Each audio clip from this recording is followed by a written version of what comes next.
Hello, everybody. Welcome to another edition of Louis Lessons. And today the topic is some points about counterpoint. Now, this again comes from a question that I've been asked more than once. The question has been a little bit more direct. People have said, what's a fugue? Now, that question can be answered with a sentence, or it can be answered with a course in a music school, or it can be a lifetime study. I don't think we have time for the latter two.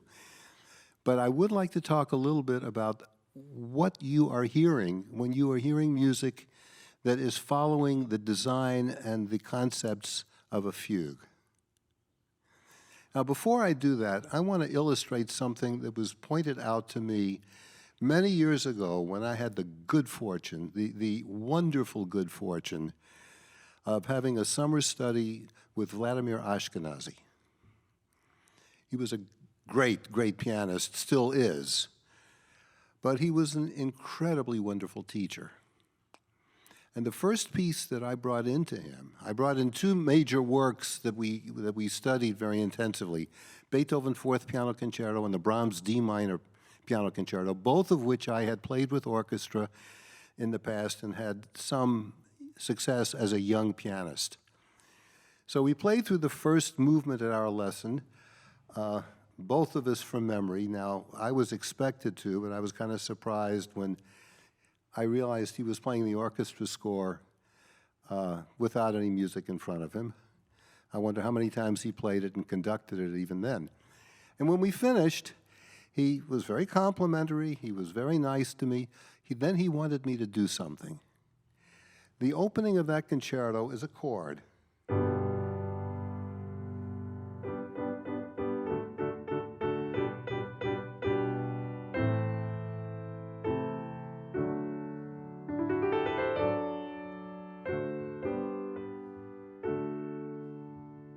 favorite piano concerto, by the way. And I had had wonderful lessons with Joe Rafe as a student. He had taught that piece beautifully.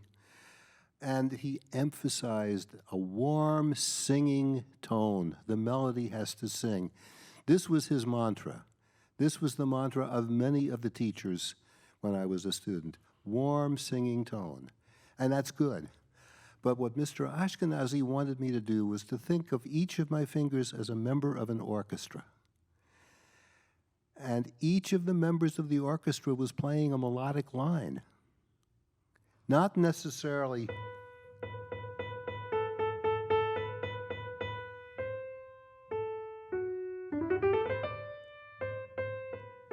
that's what you walk out of the hall singing. But somebody is playing.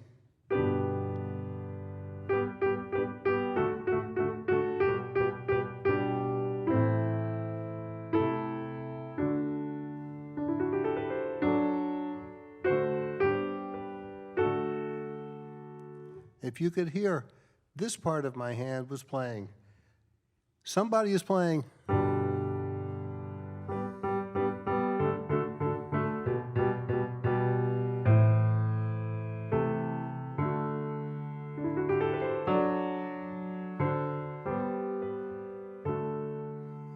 Now, you heard the top, but to the best of my ability, I'm trying to show you what some lower instrument, cello in this case, would be playing.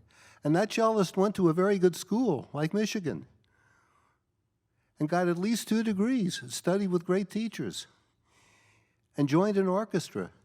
And his or her line was...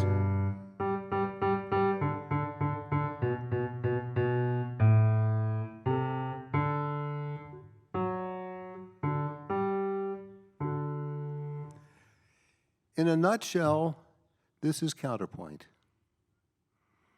Music sounds vertical and moves linear.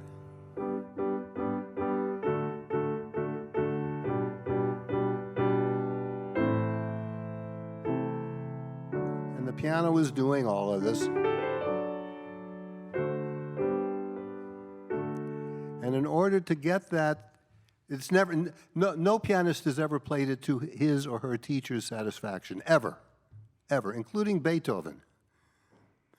But you try so hard to balance your sound and to be aware that each finger is an instrument, and each finger is playing a line of music that's moving forward in time as it's sounding vertically in time. And that, in a nutshell, as I said, is counterpoint. Now, I'd like to illustrate this in a few works of Bach. All of you who are listening today, I suspect, if you studied piano, you came across that feared thing called an invention, right? The two-part inventions? I'm going to play the first invention for you. Some of you may have had no trouble with this. Some of you may have had, particularly if you are string players or singers and you're not used to doing things that are independent one hand from another. But here is what you are hearing, and I'm going to illustrate this as I play. We start with a small amount of music that is called a subject. This is just a word we use. It's a little snippet of a tune. Familiar? Don't run away. It's really a beautiful piece. And that's imitated in the left hand.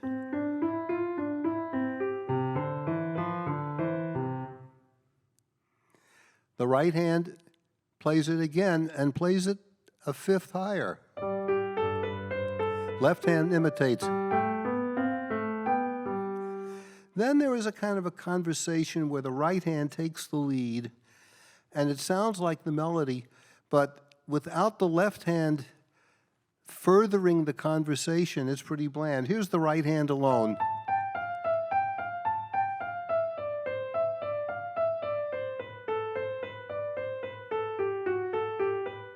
It's not very interesting.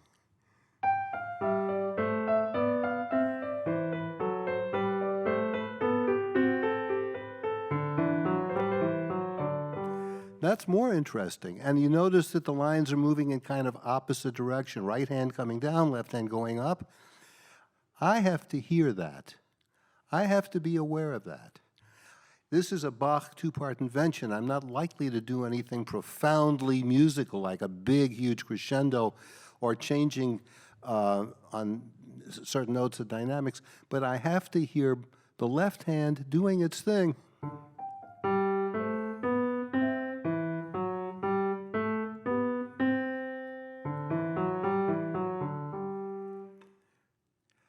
A little bit later in the piece, we have a real conversation between the left hand and the right hand.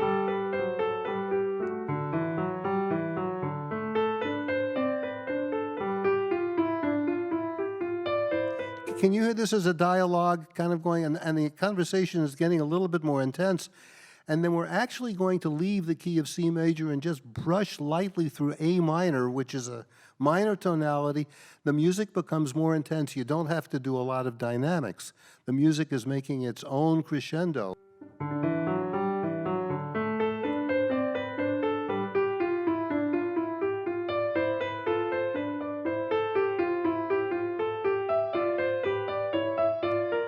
Little D minor,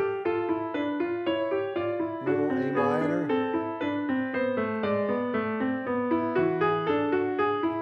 Now they're both talking at the same time.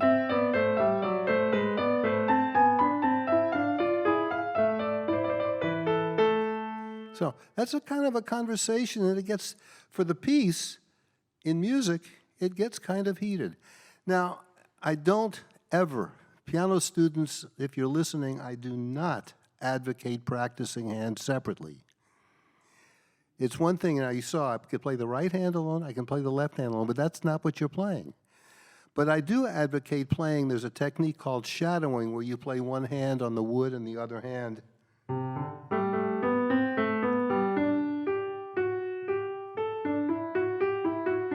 So you don't lose the coordination, but you hear the lesser hand, and it's almost always the left hand. Even for left-handed people, the right hand is dominant, And the left hand has to be heard with equal importance. And again, this is an essence of counterpoint. You don't have to pound the subject, but you have to hear it. You have to be able to let it be an equal partner in the participation of the piece. So from that middle section again,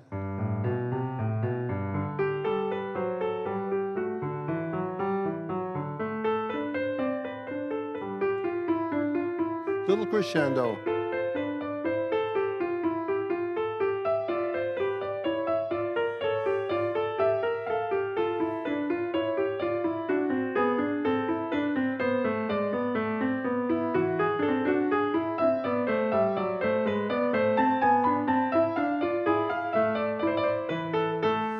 And that's to the middle of the piece, and we're in A minor, and there's either a disagreement or a very intense conversation.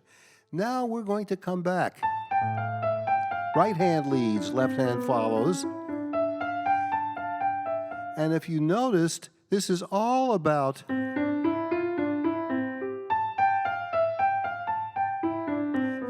that subject, that opening music. We've had very little music so far that isn't a ramification of that subject.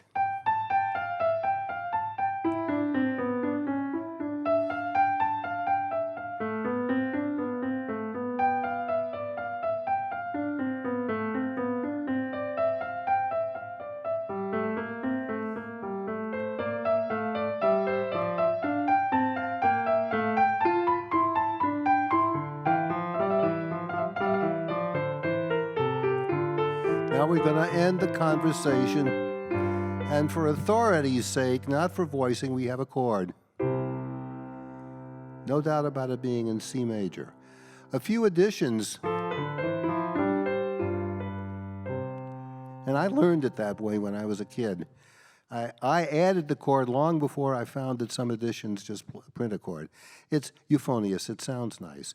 But can you hear, I hope, how this interacts, these hands interact? That's a two-part invention. Bach gave it the name invention, simply meaning idea. And it was a preparatory study, even though the date seems to come from a little after the appearance and the collection of the Well-Tempered Clavier itself, as study pieces for his son Wilhelm Friedemann. So this is a famous piece. I'm going to come back to it later when we take a look at the first prelude and fugue from the Well-Tempered Clavier. That's two voices. Let's take a look at three voices. Three voices is infinitely more difficult than two voices. But you have the same principle. So I'm going to try to illustrate that, keep my concentration at the piano, and show you what's going on. Here we have the opening subject.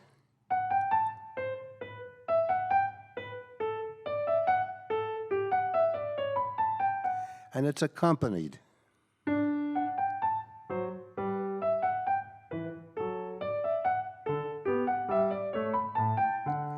Now that opening melody that you heard in the right hand is going to appear in the left hand. And I'm sorry, not in the left hand, in the right hand, but in the alto voice.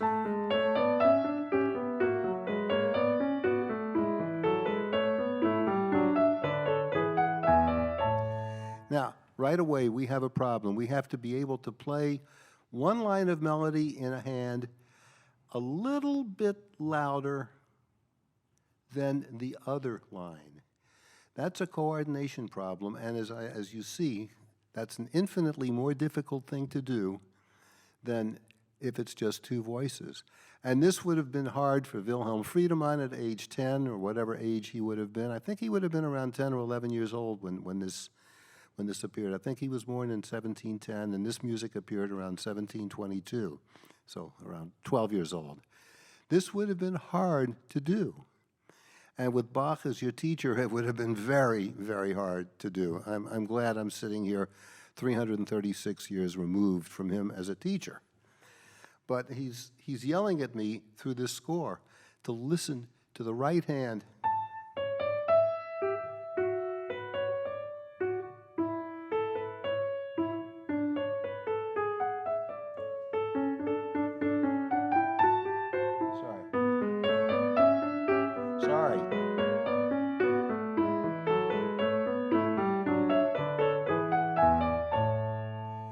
you can hear that what's on top is a little softer so that you can hear the subject. Now we're going to have it a third time. I hope I get it right this time.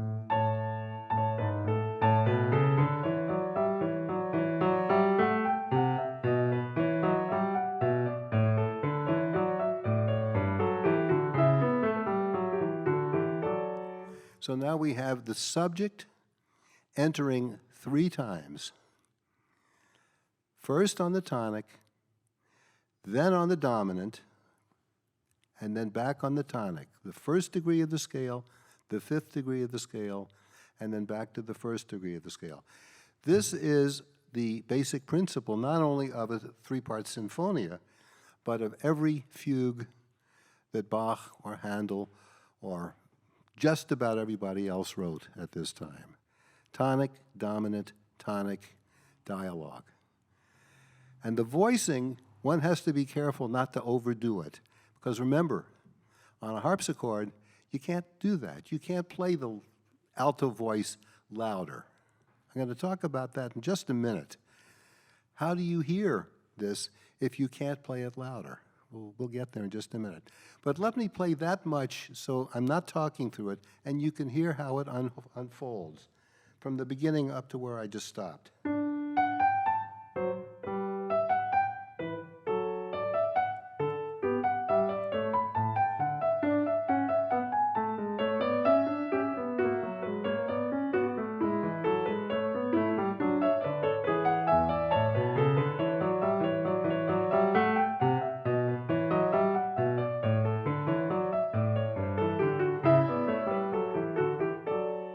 And so on. We'll hear the whole thing in a moment. Now, if you can't voice on a harpsichord, which is what we're talking about, voicing the subject, bringing it out, if you can't do it, how do you tell? Bach had an answer for that. And in just about every fugue of Bach that I have ever played, and I've played a lot of them as a matter of fact, the subject is so distinct. It is so personal. This, the 4th note of the subject, is out of the key. There's a leap, which suggests staccato, or at least separated. And you carry those articulations and those hearing awarenesses throughout your performance. And after a while, you hear that enough so that your ear begins to pick up the subject, so you don't have to. The bring out the subject can be carried to an extreme that is totally unmusical. Let's listen to this wonderful, wonderful D major, which is actually, for me, one of the hardest of the 3-part sinfonias, and see how it unfolds throughout the whole short piece.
Lovely little piece, and I didn't illustrate a concept that we're going to run across in the fugue, the fugues that I'm playing, but there is a concept called stretto.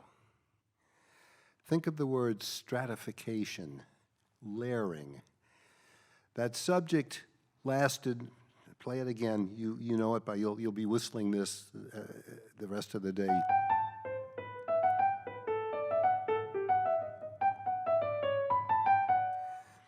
That much, and then the answer comes in. But when the answer comes in earlier than that, closer to the beginning of the subject itself, we call that a stretto. So we had this in the...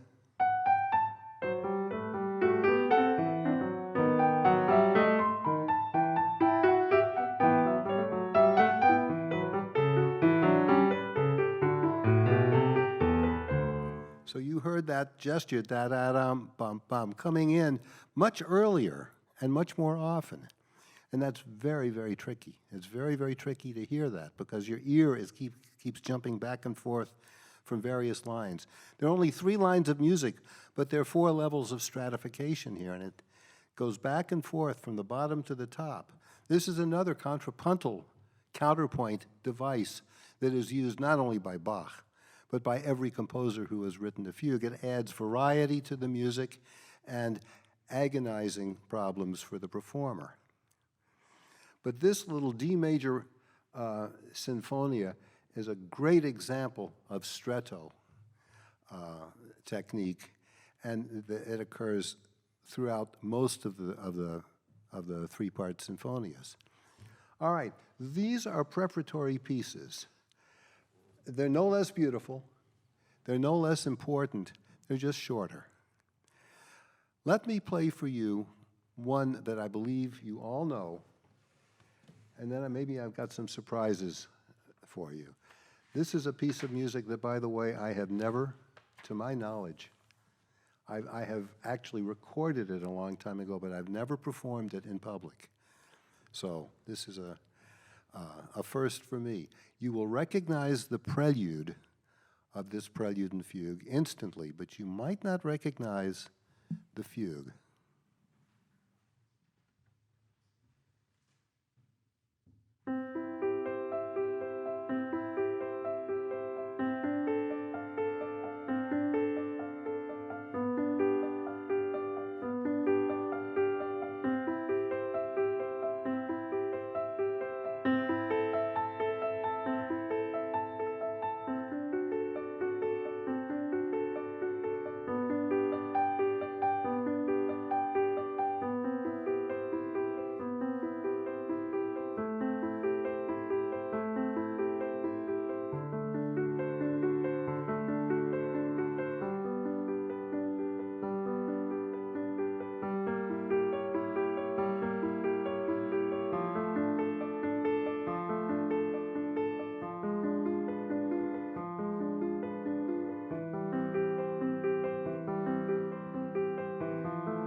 I assume that piece is familiar to many, many people. And indeed, it is a very innocuous way for Bach to have opened this monumental volume of music. The Well-Tempered Clavier appeared in print around 1720 to approximately 1722, although these pieces were, 1722. These pieces were obviously, some of them were composed and collected before that.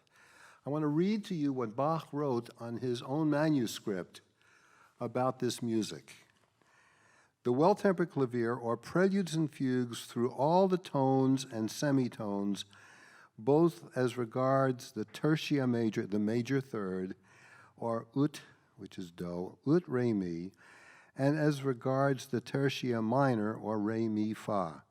Major and minor tonalities is what he's saying. Here's the critical part. For the use and profit of musical youth desirous of learning. Kids, did you hear that? What the professor is saying? Desirous of learning. As well as for the pastime of those already skilled in this study. I feel like I'm talking to myself now. Drawn up and written by Johann Sebastian Bach, Kapellmeister to His Serene Highness, the Prince of Anhalt, Köthen, etc., and the director of his chamber music, 1722. These undoubtedly were intended to be pedagogical pieces, to teach the more complex applications to what we see in the inventions and sinfonias. But the music is so magnificent. I'm going to end today with a repetition of the C-sharp minor from Book 1 that I played on the Bach birthday concert that I did a couple of weeks ago. One of the greatest pieces that Bach wrote, whether it was intended for the use and profit of youth desirous of learning, or whether it was intended because Bach was just writing his spirit. The Fugue of the C major. It's interesting that this being the first one, the prelude is deceptively simple. But the fugue is deceptively difficult. It's a four-voice fugue with a lot of stretto and a lot of difficulty. This is not an easy piece. The fact that it's number one and in C major, don't be deluded into thinking that that's an easy thing to do. It's one of the harder of the fugues in the first book.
Now, I want to spend just a little tiny bit of time on this because I think some of you will find something very interesting. I did.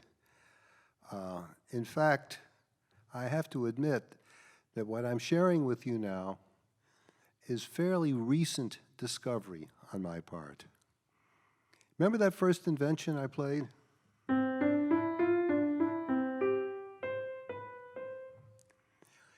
If you listen to the key notes, now this takes a little bit of stretching on your part, but listen to the prelude.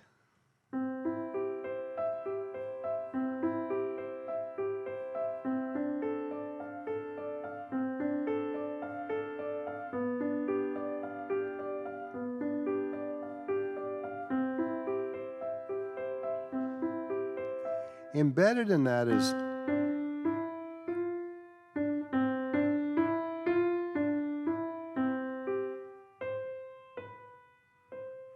and also embedded in that is what I started to play. This is clearer.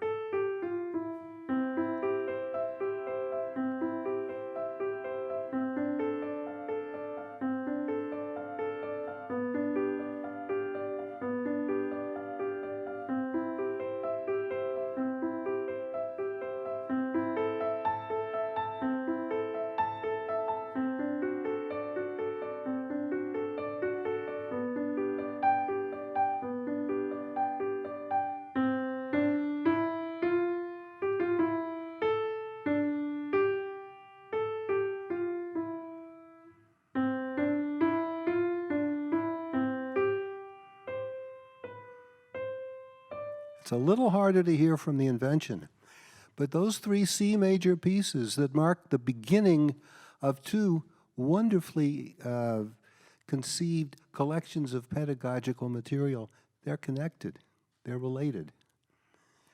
Was he aware of this? I remember asking a teacher when I was a student, did the composer know? I was fascinated to see these connections. And I got brushed back. He said, what difference does it make, whether he knew or not? The unconscious works in the composer's mind as much as the consciousness. I don't know whether Bach knew that or not. Being a great pedagogue, he might have planned it this way. But he might also have just had the image of C major, the beginning of something, and these notes represented something of the beginning for him. I don't know. But these two, Prelude and Fugue, these two pieces mark the opening of a collection of 48 preludes and fugues, one in each major and minor key, that explore just about every conceivable type of keyboard writing that existed in the early part of the 18th century. So the first one is just the opening of the door, and they are marvelous, marvelous pieces to study and to play and to analyze if you're into that sort of thing, and to understand the mind of, really, so far as composers are concerned, the father of all. Let me end my program today. I don't need to talk too much more about it, except to say that the C-sharp minor from Book 1 is one of these monuments within a monument. It means, I may have said this at the birthday concert, but I'll share a little personal with you. It means an enormous amount to me. First of all, my wife, Julie, we were students together in the same studio with Joe Rafe, and he loved to teach this piece, and he had so many of his students play it. She played it beautifully. I think she played it before I did, and I think I may have modeled after her. I don't remember that. But I do remember loving this piece and opening my own debut recital in New York in 1966 with two preludes and fugues from the first book, starting my professional career, so to speak, with the C-sharp minor from Book 1. So here in the autumn of that career, I want to play it again for you. C-sharp minor, Book 1, Well-Tempered Clavier.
I was thinking as I was playing that, should I have warned you in advance what you were going to hear, or just let the music speak for itself?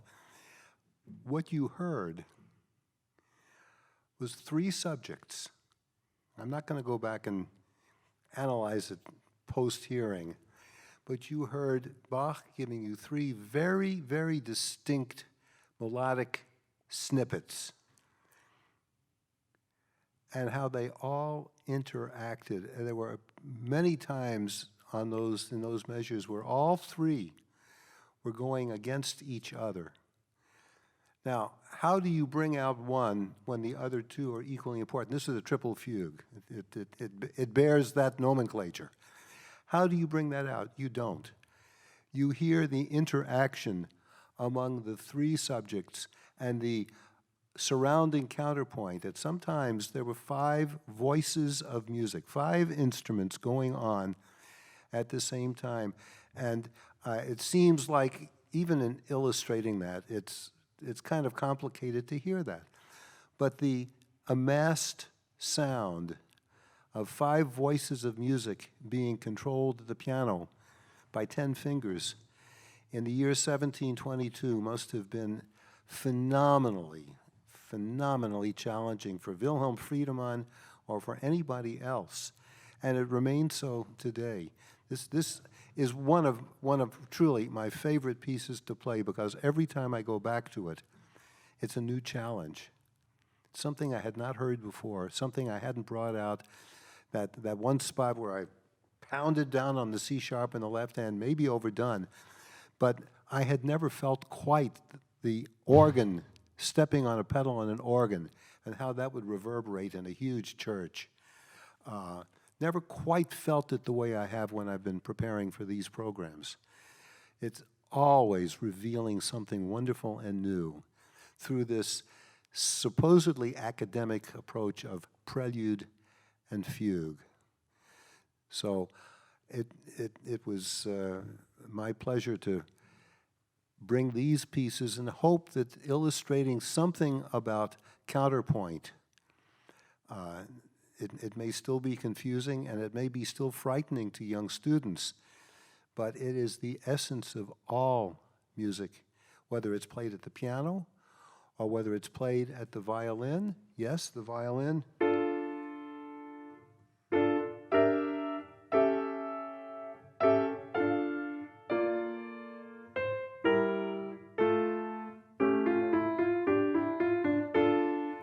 There's 3, I mean, I'm doing it with one hand, and Brahms, by the way, wrote an arrangement of this for left hand alone.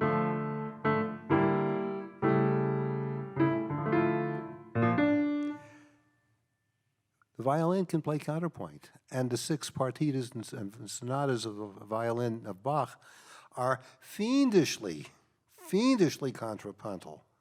I'm glad I don't have to play them. I just enjoy them. So I hope that I could bring a little bit of understanding of what is counterpoint. And it's more than just a prelude and fugue. It's a Beethoven concerto. It's a Mozart sonatina. It's Twinkle, Twinkle, Little Star. It's everything that we hear that has any kind of vertical and horizontal sound. Thank you for joining us for Live at the 415 at Kerrytown Concert House. Don't forget to sign up for our newsletter to read about our scheduled concerts, and subscribe to our YouTube channel to be notified about our newest videos and upcoming live streams. Hope you'll join us again soon.